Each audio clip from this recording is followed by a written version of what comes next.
GBA ಚುನಾವಣೆ deadline ಮತ್ತೊಮ್ಮೆ ವಿಸ್ತರಣೆಯಾಗಿದೆ. ಆಗಸ್ಟ್ 31ರ ಒಳಗೆ ಚುನಾವಣೆಯನ್ನ ಮುಗಿಸಬೇಕು ಅಂತ ಹಿಂದಿನ ಆದೇಶವನ್ನ ಮಾರ್ಪಾಡು ಮಾಡಿದ ಸುಪ್ರೀಂ ಕೋರ್ಟ್ ಡಿಸೆಂಬರ್ 31ರ ಒಳಗೆ ಚುನಾವಣೆ ನಡೆಸೋದಕ್ಕೆ ಸೂಚಿಸಿದೆ. ಮತ್ತೆ ಚುನಾವಣೆಯನ್ನ ಮುಂದೂಡೋದಕ್ಕೆ ಯಾವುದೇ ಕಾರಣ ಹೇಳದೆ ಡಿಸೆಂಬರ್ ಒಳಗೆ ಚುನಾವಣೆಯನ್ನ ಮುಗಿಸಿ ಅಂತ ರಾಜ್ಯ ಸರ್ಕಾರಕ್ಕೆ ಸಿಜೆಐ ತಾಕೀತು ಮಾಡಿದೆ. ಆಗಸ್ಟ್ 31ರ ಒಳಗೆ ಚುನಾವಣೆಯನ್ನು ನಡೆಸೋದಕ್ಕೆ ಎಸ್ಐಆರ್ ನಡೀತಾ ಇದೆ. ಇದರಿಂದ ಚುನಾವಣೆಯನ್ನು ನಡೆಸೋದಕ್ಕೆ ಸಿಬ್ಬಂದಿ ಕೊರತೆ ಆಗಲಿದೆ ಅಂತ ಕೋರ್ಟ್ಗೆ ಕಾರಣವನ್ನು ನೀಡಲಾಗಿತ್ತು. ಅಲ್ಲದೆ ನವೆಂಬರ್ಗೆ ಎಸ್ಐಆರ್ನ ಅಂತಿಮ ಮತಪಟ್ಟಿ ಹೊರಬರಲಿದೆ. ಅದಕ್ಕೂ ಮೊದಲೇ ಚುನಾವಣೆ ನಡೆದರೆ ಅರ್ಹ ಮತದಾರರು ಮತದಾನದಿಂದ ವಂಚಿತವಾಗಲಿದ್ದಾರೆ ಅಂತ ಸರ್ಕಾರ ವಾದಿಸಿತ್ತು. ಸರ್ಕಾರದ ವಾದ ಒಪ್ಪಿದ ಸುಪ್ರೀಂ ಕೋರ್ಟ್ ಡಿಸೆಂಬರ್ 31ರ ಜಿಬಿಎ ಚುನಾವಣೆಯ ಡೆಡ್ಲೈನ್ ಅನ್ನು ವಿಸ್ತರಣೆ ಮಾಡಿದೆ.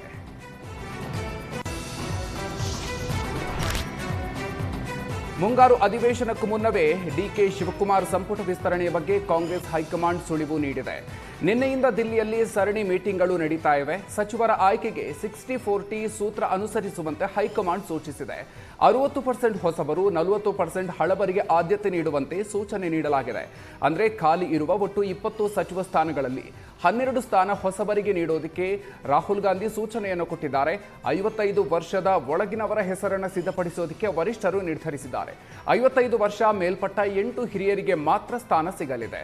ಇದೇ ಆಧಾರದಲ್ಲಿ ಸುರ್ಜೇವಾಲಾ ಮತ್ತು ಕೆಸಿ ವೇಣುಗೋಪಾಲ್ ಜೊತೆಗೆ ಸಭೆಯ ಬಳಿಕ ರಾಹುಲ್ ಗಾಂಧಿ ಸೂಚನೆ ಆಧರಿಸಿ ಸಂಭಾವ್ಯ ಸಚಿವರ ಪಟ್ಟಿ ಸಿದ್ಧಪಡಿಸಲಾಗಿದೆ ಎನ್ನಲಾಗ್ತಾ ಇದೆ. ಮಲ್ಲಿಕಾರ್ಜುನ್ ಖರ್ಗೆ ದೆಹಲಿಗೆ ವಾಪಸ್ಸಾದ ನಂತರ ಅಂತಿಮ ಮುದ್ರೆ ಬೀಳಲಿದೆ. ಬಿಡದಿ ಟೌನ್ಶಿಪ್ ಯೋಜನೆಯನ್ನು ಕೈಬಿಡುವಂತೆ ಆಗ್ರಹಿಸಿ ಬೆಂಗಳೂರಿನ ಫ್ರೀಡಂ ಪಾರ್ಕ್ನಲ್ಲಿ ಇವತ್ತು ಬಿಜೆಪಿ ಬೃಹತ್ ಪ್ರತಿಭಟನೆಯನ್ನು ನಡೆಸಿತು. ಬಿಜೆಪಿ ರಾಜ್ಯಾಧ್ಯಕ್ಷ ವಿಜಯೇಂದ್ರ ನೇತೃತ್ವದಲ್ಲಿ ಬಿಜೆಪಿ ನಾಯಕರು ಪ್ರತಿಭಟನೆಯನ್ನ ನಡೆಸಿದರು. ಮಾಜಿ ಸಿಎಂ ಯಡಿಯೂರಪ್ಪ, ಕೇಂದ್ರ ಸಚಿವೆ ಶೋಭಾ ಕರಂದ್ಲಾಜೆ, ಶಾಸಕರಾದ ಸಿಟಿ ರವಿ, ಛಲವಾದಿ ನಾರಾಯಣಸ್ವಾಮಿ ಸೇರಿದಂತೆ ಹಲವು ಬಿಜೆಪಿ ಮುಖಂಡರು ಭಾಗಿಯಾಗಿದ್ದಾರೆ. ಟೌನ್ಶಿಪ್ ಯೋಜನೆಯನ್ನ ರದ್ದುಗೊಳಿಸಬೇಕು ಮತ್ತು ರೈತರ ಮೇಲೆ ದಾಖಲಿಸಿರುವ ಎಫ್ಐಆರ್ ಅನ್ನ ರದ್ದು ಮಾಡಬೇಕು ಅಂತ ಆಗ್ರಹಿಸಿದ್ರು. ಸರ್ಕಾರದ ಜನವಿರೋಧಿ ಯೋಜನೆಯಿಂದ ರೈತರು ಸಂಕಷ್ಟಕ್ಕೆ ಸಿಲುಕಿದ್ದಾರೆ ಅಂತ ವಾಗ್ದಾಳಿ ನಡೆಸಿದ್ರು.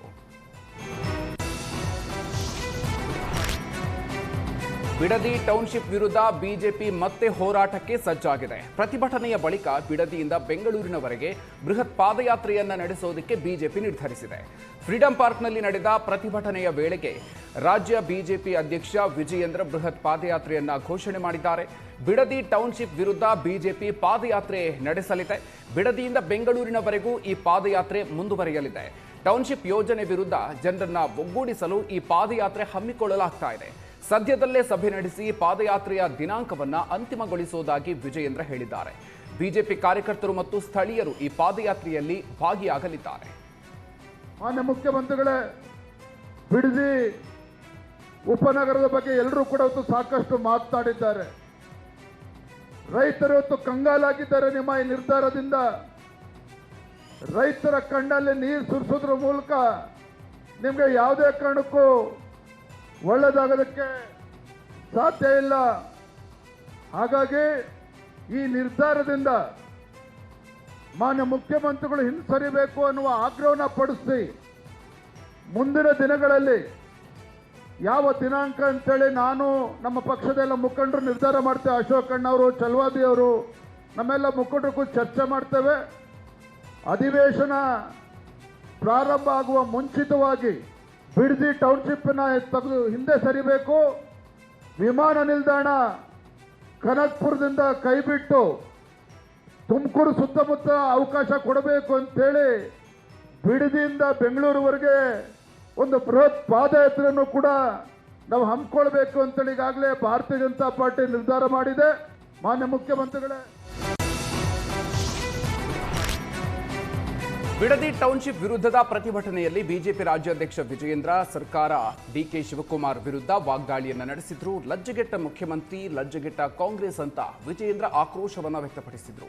ಡಿಕೆ ಶಿವಕುಮಾರ್ ಈಗ ರಿಯಲ್ ಎಸ್ಟೇಟ್ ಮಿನಿಸ್ಟರ್ ಆಗಿದ್ದಾರೆ. ಮುಖ್ಯಮಂತ್ರಿಯಾದ ಬಳಿಕ ಡಿಕೆ ಶಿವಕುಮಾರ್ಗೆ ಈಗ ದುರಾಸೆ ಬಂದಿದೆ. ಉತ್ತರ ಕರ್ನಾಟಕದ ಸಮಸ್ಯೆಗೆ ಸ್ಪಂದನೆ ಇಲ್ಲ, ರಿಯಲ್ ಎಸ್ಟೇಟ್ ಬಿಟ್ರೆ ಇದರಲ್ಲಿ ಬೇರೇನಿದೆ ಅಂತ ಪ್ರಶ್ನೆ ಮಾಡಿದ್ರು. ಟೌನ್ಶಿಪ್ ಯೋಜನೆಯಿಂದ ರೈತರಿಗೆ ಅನ್ಯಾಯ ಆಗ್ತಿದೆ ಅಂತ ಆರೋಪಿಸಿದ್ದಾರೆ. ಕಾಂಗ್ರೆಸ್ ಸರ್ಕಾರದ ಪಾಪದ ಕೂಡ ತುಂಬಿದೆ. ಕಾಂಗ್ರೆಸ್ ಸರ್ಕಾರದ ಪಾಪದ ಕೂಡ ತುಂಬಿದೆ.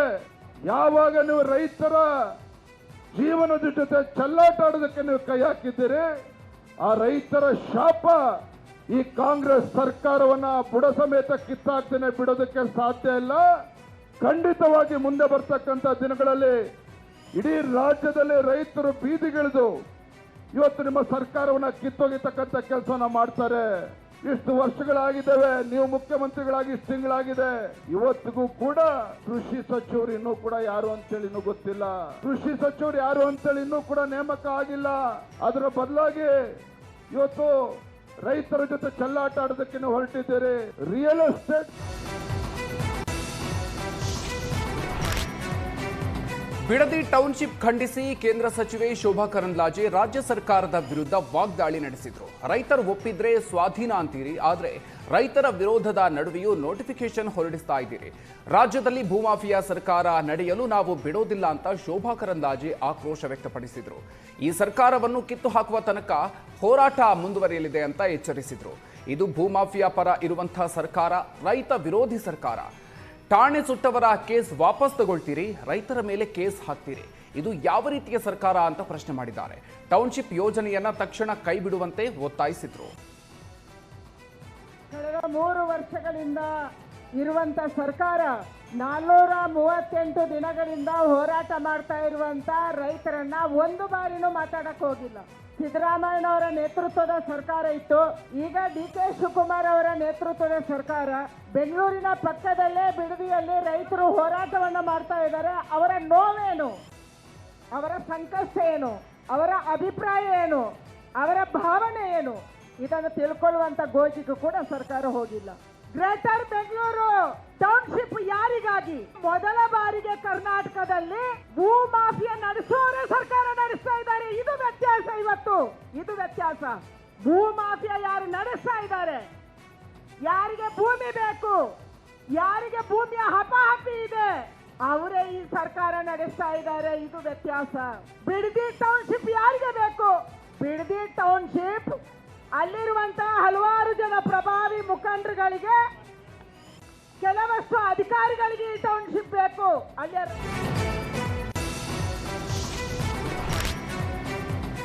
ದೇಶದ ಮೊದಲ ಹೈಡ್ರೋಜನ್ ರೈಲಿಗೆ ಪ್ರಧಾನಿ ನರೇಂದ್ರ ಮೋದಿ ಅವರು ಇವತ್ತು ಚಾಲನೆಯನ್ನು ಕೊಟ್ಟಿದ್ದಾರೆ. ಹರಿಯಾಣದ ಜಿಂದ್ ರೈಲ್ವೆ ನಿಲ್ದಾಣದಲ್ಲಿ ನಡೆದ ಸಮಾರಂಭದಲ್ಲಿ ಪ್ರಧಾನಿ ನರೇಂದ್ರ ಮೋದಿ ಅವರು ಈ ಪರಿಸರ ಸ್ನೇಹಿ ರೈಲಿಗೆ ಚಾಲನೆ ಕೊಟ್ಟಿದ್ದಾರೆ. ಈ ರೈಲು ಹರಿಯಾಣದ ಜಿಂದ್ನಿಂದ ಸೋನಿಪತ್ ಮಾರ್ಗದಲ್ಲಿ 89 ಕಿಲೋಮೀಟರ್ ಸಂಚರಿಸಲಿದೆ. 136 ಕೋಟಿ ರೂಪಾಯಿ ವೆಚ್ಚದಲ್ಲಿ ಅಭಿವೃದ್ಧಿಪಡಿಸಿರುವ ಈ ನೂತನ ಹೈಡ್ರೋಜನ್ ರೈಲು 2600 ಪ್ರಯಾಣಿಕರ ಸಾಮರ್ಥ್ಯ ಹೊಂದಿದೆ. ಹೈಡ್ರೋಜನ್ ಮತ್ತು ಆಕ್ಸಿಜನ್ ಮೂಲಕ ವಿದ್ಯುತ್ ಉತ್ಪಾದಿಸಿ ಓಡುವ ಈ ರೈಲು ಸಂಪೂರ್ಣ ಮಾಲಿನ್ಯ ರಹಿತ. ಇದರಿಂದ ಇಂಧನ ಉಳಿತಾಯದ ಜೊತೆಗೆ ಇಂಗಾಲದ ಹೊರಸೂಸುವಿಕೆ ಕೂಡ ಕಡಿಮೆ ಆಗಲಿದೆ.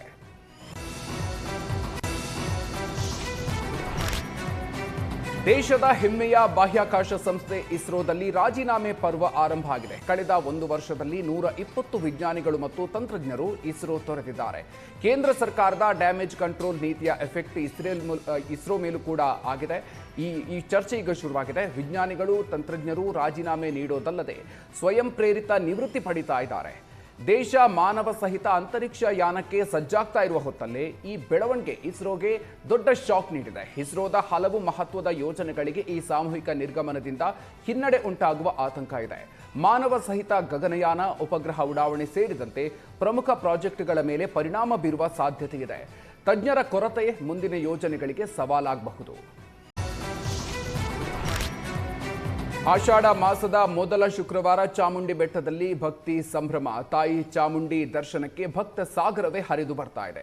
ಸಿಎಂ ಡಿ.ಕೆ. ಶಿವಕುಮಾರ್ ಅವರ ಪತ್ನಿ ಉಷಾ ಅವರು ಕೂಡ ತಾಯಿ ಚಾಮುಂಡೇಶ್ವರಿ ದೇವಿಗೆ ಹರಕೆಯನ್ನ ತೀರಿಸಿದ್ರು. ಡಿ.ಕೆ. ಶಿವಕುಮಾರ್ ಸಿಎಂ ಆಗಲಿ ಅಂತ ಹರಕೆ ಹೊತ್ತಿದ್ದ ಪತ್ನಿ ಉಷಾ, ಪತಿ ಸಿಎಂ ಆದ ತಕ್ಷಣ ಮೊದಲ ಆಷಾಢ ಶುಕ್ರವಾರವೇ ಚಾಮುಂಡಿ ತಾಯಿಗೆ ಹರಕೆ ತೀರಿಸಿದ್ದಾರೆ. ಆಷಾಢ ಶುಕ್ರವಾರದಂದು ತಾಯಿಗೆ ಸೀರೆ ಉಡಿಸ್ತೀನಿ ಅಂತ ಮಾಡಿದ್ದ ಹರಕೆಯನ್ನು ಇಂದು ನೆರವೇರಿಸಿದ್ದಾರೆ. 2026ರ ನೀಟ್ ಯುಜಿ ಮರುಪರೀಕ್ಷೆಯ ಫಲಿತಾಂಶ ಪ್ರಕಟ ಆಗಿದೆ. ದೇಶಾದ್ಯಂತ ನಡೆದ ಮರುಪರೀಕ್ಷೆಯಲ್ಲಿ 11.21 ಲಕ್ಷ ವಿದ್ಯಾರ್ಥಿಗಳು ಉತ್ತೀರ್ಣರಾಗಿದ್ದಾರೆ. ಜೂನ್ 21ರಂದು ದೇಶಾದ್ಯಂತ 5,440 ಕೇಂದ್ರಗಳಲ್ಲಿ ನೀಟ್ ಮರುಪರೀಕ್ಷೆ ನಡೆದಿತ್ತು. ಒಟ್ಟು 20 ಲಕ್ಷ ವಿದ್ಯಾರ್ಥಿಗಳು ಪರೀಕ್ಷೆಯನ್ನು ಬರೆದಿದ್ರು. ಇದರಲ್ಲಿ 11.21 ಲಕ್ಷ ವಿದ್ಯಾರ್ಥಿಗಳು ತೇರ್ಗಡೆಯಾಗಿದ್ದಾರೆ. 58% ಮಹಿಳಾ ಅಭ್ಯರ್ಥಿಗಳು ಉತ್ತೀರ್ಣರಾಗಿದ್ದಾರೆ. ಈ ಬಾರಿ ಇಬ್ಬರು ವಿದ್ಯಾರ್ಥಿಗಳು 720ಕ್ಕೆ 715 ಅಂಕಗಳನ್ನು ಗಳಿಸಿ ಟಾಪರ್ಗಳಾಗಿ ಹೊರಹೊಮ್ಮಿದ್ದಾರೆ. ಪಂಜಾಬ್ನ ಆರ್ಯನ್ ಗುಪ್ತಾ ಮತ್ತು ಹರಿಯಾಣದ ಬನ್ಸಾಲ್ ಸಿತಿ ಹೆಚ್ಚು ಅಂಕವನ್ನು ಪಡೆದು ಪ್ರಥಮ ಸ್ಥಾನವನ್ನು ಹಂಚಿಕೊಂಡಿದ್ದಾರೆ.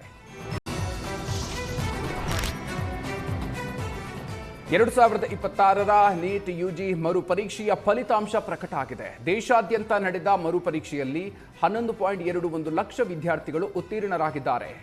ಜೂನ್ 21ರಂದು ದೇಶಾದ್ಯಂತ 5,440 ಕೇಂದ್ರಗಳಲ್ಲಿ ನೀಟ್ ಮರುಪರೀಕ್ಷೆ ನಡೆದಿತ್ತು. ಒಟ್ಟು 20 ಲಕ್ಷ ವಿದ್ಯಾರ್ಥಿಗಳು ಪರೀಕ್ಷೆಯನ್ನು ಬರೆದಿದ್ರು.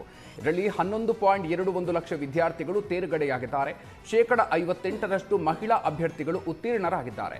ಈ ಬಾರಿ ಇಬ್ಬರು ವಿದ್ಯಾರ್ಥಿಗಳು 720ಕ್ಕೆ 715 ಅಂಕಗಳನ್ನು ಗಳಿಸಿ ಟಾಪರ್ಗಳಾಗಿ ಹೊರಹೊಮ್ಮಿದ್ದಾರೆ. ಪಂಜಾಬ್ನ ಆರ್ಯನ್ ಗುಪ್ತಾ ಮತ್ತು ಹರಿಯಾಣದ ಬನ್ಸಾಲ್ ಸಿತಿ ಹೆಚ್ಚು ಅಂಕವನ್ನು ಪಡೆದು ಪ್ರಥಮ ಸ್ಥಾನವನ್ನು ಹಂಚಿಕೊಂಡಿದ್ದಾರೆ.